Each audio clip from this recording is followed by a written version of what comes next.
शारद शेष महेश विधि आगम निगम पुराण नेति नेति कहि जासु गुण करहि निरंतर गान।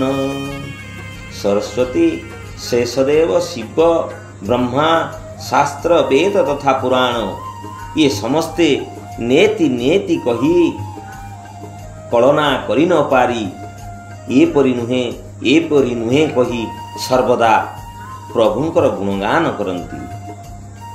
सब जानत प्रभु प्रभुता सोई तदपि कहे बिनु रहन कोई। तहाँ वेद सकार न राखा भजन प्रभाहु भांति बहु भाषा।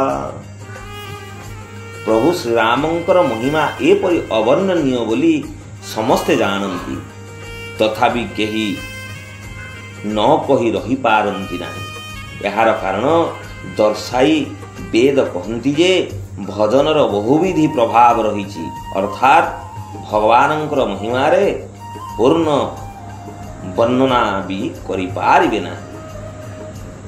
तथापि जे जेतिकी पारिबे से भगवानंकर सेतिकी गुणगान करिबा उचित, कारण भगवानंकर गुणगान रूपी भजन रे प्रभाव अपरिमेय। शास्त्र रे एहार नाना प्रकार रे वर्णित होईछि। भगवानंकर सामान्य मात्र भजन भी मनुष्य को अनायास रे भवसागर रु उद्धार करि दिए।